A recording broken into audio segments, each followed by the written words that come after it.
a lot of people seems now terrified and concerned about how China will take over the industry in the West world. And since the material and part now are made in China. And today we will going to discover about how West do react in this concern and the problem of rising Asia. I am Kindy Zaidan Pradhana with student number 123241185. Let's get into it.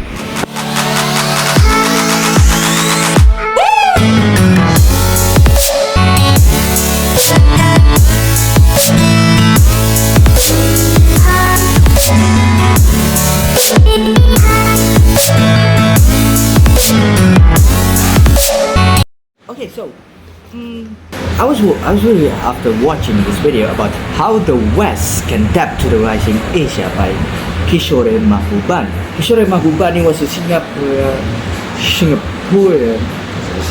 What we're going to talk about today is that how his thought about how the West should respond into the growing influences of the China, especially in China, but especially in China, but also every Asian country.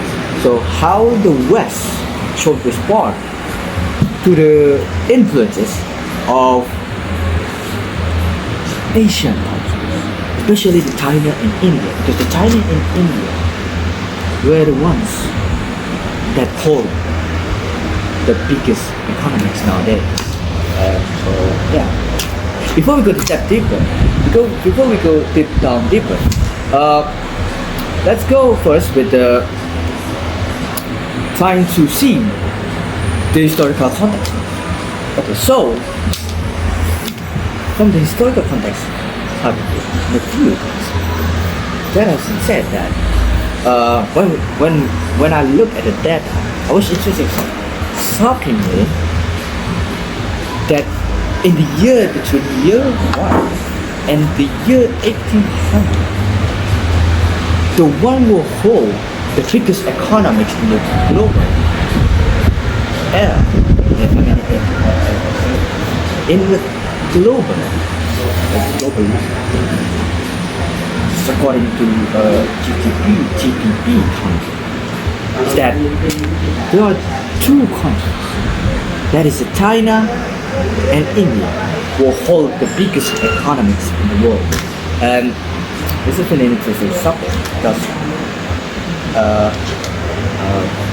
from really in the year of one, I thought that after Christ, yes, after Christ, maybe in the year 112, well, the Europeans do have the significant influence for influences of the wealth in the world, while definitely it isn't. The one who hold is that the China and India, these two countries, really hold the biggest economy in the world at that time. Until then, Europe and Latin America, Europe and North America, came to the play by implementing some tools like Renaissance and Industrial Revolution, and also the modernization and transformation of how the ideologies work. That so the fusion of ideology, of idea, thinking, the fusion of thinking, let's say, for at least 200 years, West really dominated, West really conquered these two big countries, China and of course all Asian countries. This is the fact.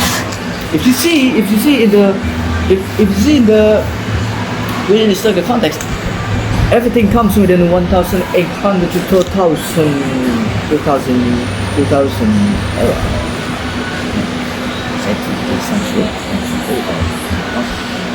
You see that many of them founders come from Europe.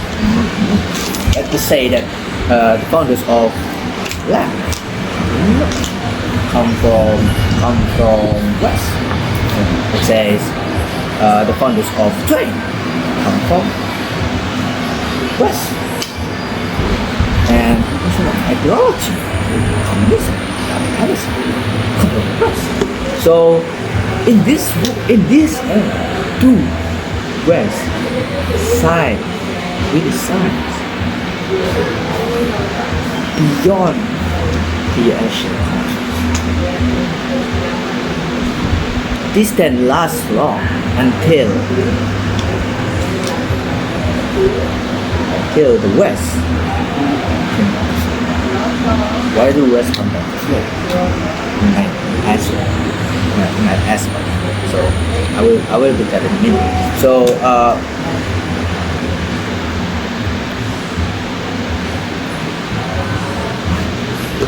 now the question is, why do West come back to slave? Okay, so after that such an improvement such as the West do really improve in transportation.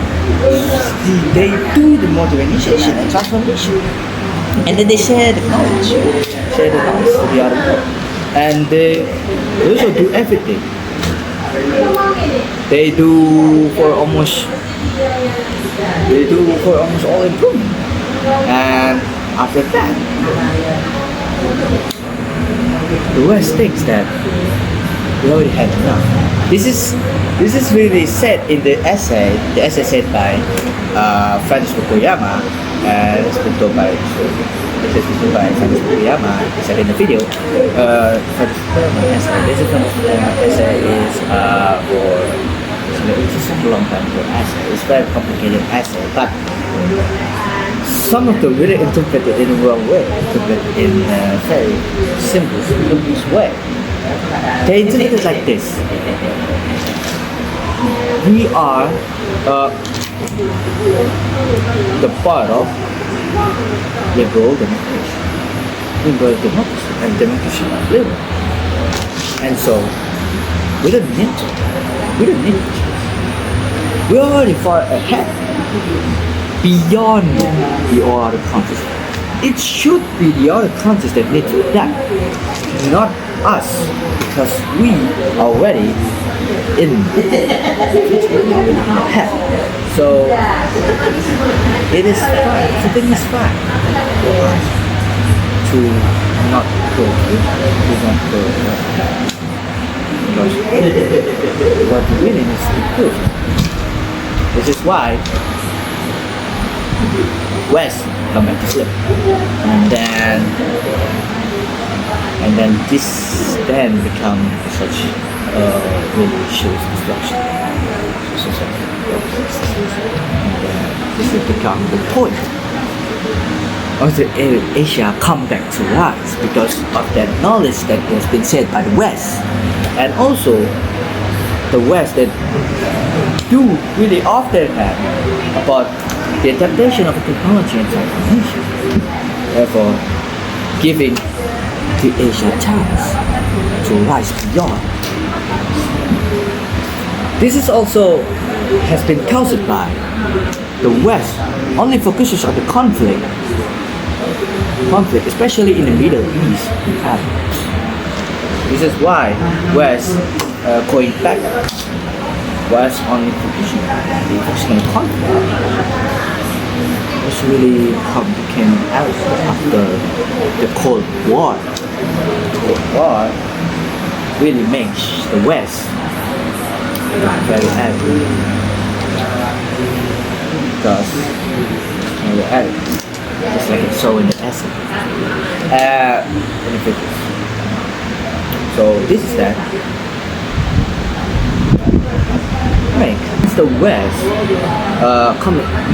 Since the West has a conflict between, this has been caused by the incident in the 9/11. If you know 9/11, the famous 9/11 disaster, where the airplanes come to struck to the buildings, This is why, or this is why the West going backwards by eagerly responding to the unnecessary conflict. It's really until now, until today, by invading Afghanistan and Iraq.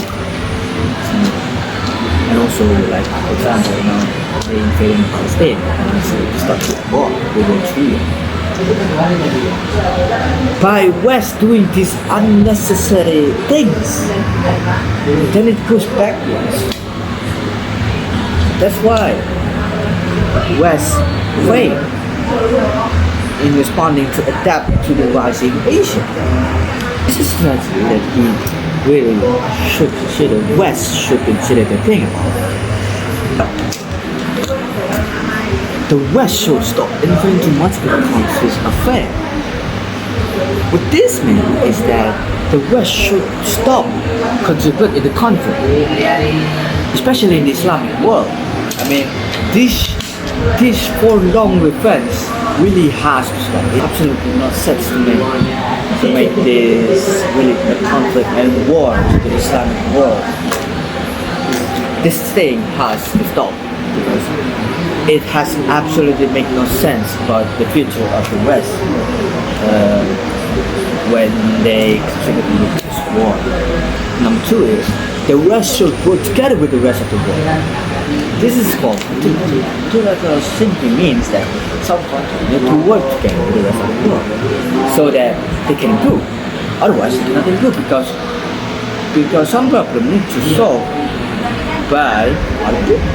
So that problem we can solve very fast. I mean, every country in the world must work together so that the West can get the power again and then have the tool to improve beyond the Asian world, Asian countries. And also the third one, this is really interesting and really totally that I really don't expect that this was the true one. Using a Machiavellian strategy, which is a very fortunate strategy. It says that West need to use this smart and strategic thinking instead of the rules and system to constrain our countries, especially the Asian countries. So the Asian countries go beyond too much where the West world, so that there is need a set of rules, a set of laws, so that the Asian countries did not go past beyond the Western world. Thank you so much for watching. If you do have your thoughts and your opinion, let me know in the comments down below. And if you like the style of the video and if you like the place of this video, make sure to click that like and subscribe button so you can then get notified if the next video comes. Okay, see you guys very soon. Have a nice day. Ciao.